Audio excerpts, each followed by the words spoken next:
নমস্কার বন্ধুরা, আপনারা তো অলরেডি ইএফ ডিস্ট্রিবিউশন শুরু করে দিয়েছেন এবং ইএফ ডিস্ট্রিবিউশনের পরে পরবর্তীকালে আমাদের কি কাজ করতে হবে সেটা আমরা এখন পর্যন্ত যা অ্যাপে আপডেট আছে সেটা আমরা আজকে দেখব। যেমন ম্যাপিং, ডিস্ট্রিবিউশন, এপিক ম্যাচ, এই সমস্ত জিনিসগুলো এখান থেকে দেখব। বিএলও অ্যাপে লগ ইন করার পরে আমরা এসআইআরে ক্লিক করছি।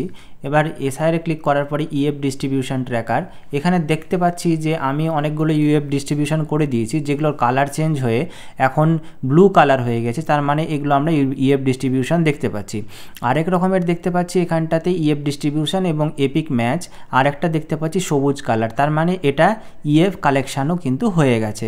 কেমন যেগুলো আগে থেকে করা ছিল ইএফ ডিস্ট্রিবিউশন ম্যাচিং করা ছিল সেখানটাতে কিন্তু আমরা দেখতে পাচ্ছি যে অলরেডি ইএফ কালেক্টেড দেখাচ্ছে এবং এপিক ম্যাকে ক্যাচ করলে এটা এরকম একটা পপ আপ খুলে আসছে। তো এখন পর্যন্ত আমরা দেখতে পাচ্ছি যে এর মধ্যে কোনো কি নাই, মানে ইএফ কালেকশান নেই। তো ইএফ কালেকশানের আগে আমাদের ম্যাপিং করে নিতে হবে, ওই জন্য mapping elector with previous SIR এখানে ক্লিক করব।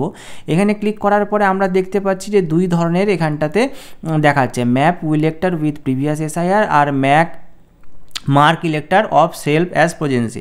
তো প্রথমে আমরা বলছি যে এখানটাতে ম্যাপ ইলেক্টর প্রথম যেটা আছে সেখানটাতে 40 অথবা 40 বছরের ঊর্ধ্বে যারা আছে সেখানটাতে করবে এবং যাদের 2002-এর নাম নেই তারা কিন্তু নিচেরটাতে করবে। তো আমরা এখানটাতে গেলাম, এখানটাতে নাম সার্চও করতে পারি অথবা এপিকের যে লাস্ট 4টা অক্ষর আছে সেই রকম আমরা এখানটাতে সার্চ করে নিব। তো এখানটাতে একটা আমি বাই ডিফল্ট কিছু যে এপিকের লাস্ট 4টা অক্ষর আছে তাকে একটা সার্চ করে নিচ্ছি। এখানটাতে দেখাচ্ছে দেখুন ভেরিফাই আর আনম্যাপ ইলেক্টরাল, তার মানে হচ্ছে যে এটা অলরেডি ম্যাপ করাই আছে, তার মানে সিস্টেম জেনারেটেড ম্যাপ করা হতে পারে অথবা আগে যেটা করা হয়েছিল সেখানটাতে। তো এবার আমরা এখানটাতে ভেরিফাই ইলেক্টর বা আনম্যাপের মধ্যে আমরা এখানটাতে ক্লিক করব। এটা কিন্তু যে এবার আমাদের যে পার্টটা আছে এবং প্রিভিয়াস পার্ট এবং কারেন্ট পার্ট এখানটাতে দেখিয়ে দিচ্ছে, যদি ঠিক থাকে তাহলে আমরা ভেরিফাইয়ে ক্লিক করব।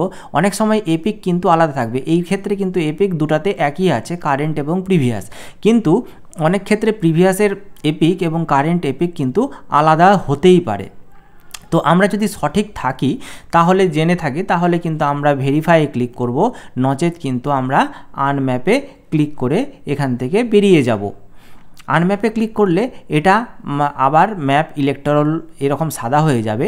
এবার কিন্তু আমরা আবার ম্যাপ ইলেক্টরে ক্লিক করব।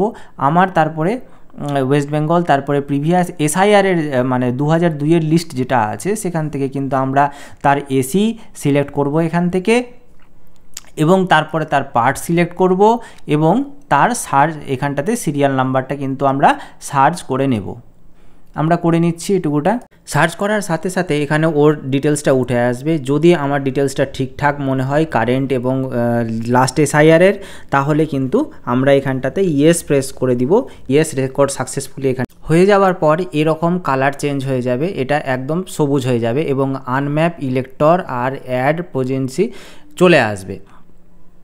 এই মতো অবস্থাতে অ্যাড প্রজেন্সিতে যদি আমি ক্লিক করি, এখানটাতে যদি আমি ক্লিক করি, এখানটাতে বলে রাখি এখানটাতে হচ্ছে যে এই 2025 সালের আপনি অ্যাড প্রজেন্সি মানে আপনার ছেলে মেয়ের যদি থাকে, যার যে থাকবে 40 বছরের উপরে তার ছেলে মেয়ের এখানটাতে আপডেটেশনটা হবে।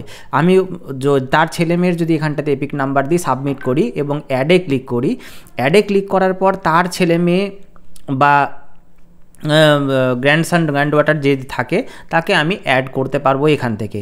একটা জিনিস মনে রাখবেন, এখানে অ্যাড আমি যেহেতু এটা এসআইআর প্রিভিয়াস মানে এটা বাবার তরফ থেকে হচ্ছে, এটা কিন্তু ঠিক যারটাকে আমি অ্যাড করলাম আমি যদি সেলফে গিয়েও আমি সেটাকে দেখি তাহলে কিন্তু অটোমেটিক হয়ে যাচ্ছে।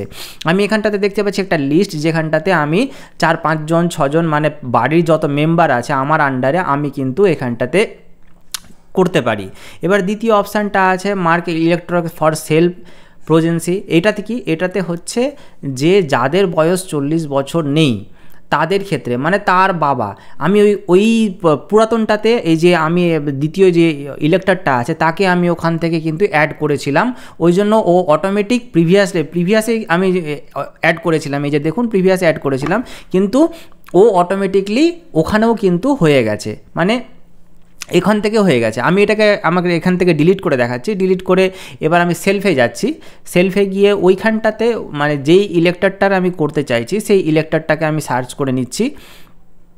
দেখুন এখানটাতে এখন মার্ক অ্যাজ সেলফ প্রেজেন্সি হয়ে গেছে। তার মানে হচ্ছে যে তখন আমি ওইখান থেকে করেছিলাম যে সিলেক্ট করে, মানে আমি বাবা মানে 40 বছর যে ছিল তার যে লিঙ্কেজ ছিল আমি ওইখান থেকে ওকে অ্যাড করতে পারি, অথবা যদি আবার উপরে এসআইআর থেকে থাকে মানে প্রিভিয়াস এসআইআরতে ওর বাবা থেকে থাকে তাহলে কিন্তু ছেলে হিসাবেও আবার নিচ থেকেও কিন্তু অ্যাড করা যাবে।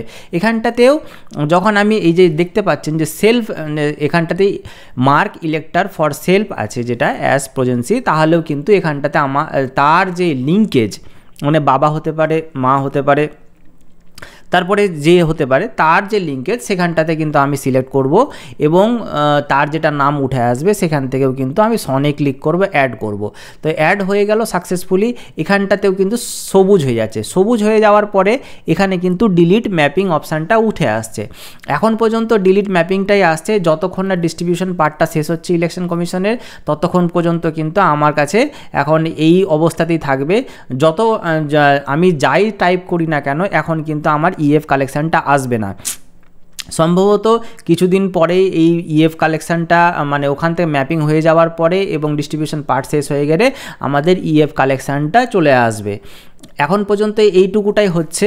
এরপরে যখন আপনাদের যে ইএফ কালেকশান এবং ফর্ম ফিল আপের যে ব্যাপারটা আছে সেটার মধ্যে অ্যাপে যদি অ্যাক্টিভ হয়ে যায় পরবর্তী ভিডিওতে আমি সেটাকেও নিয়ে আসবো। আজকের জন্য ধন্যবাদ, নমস্কার।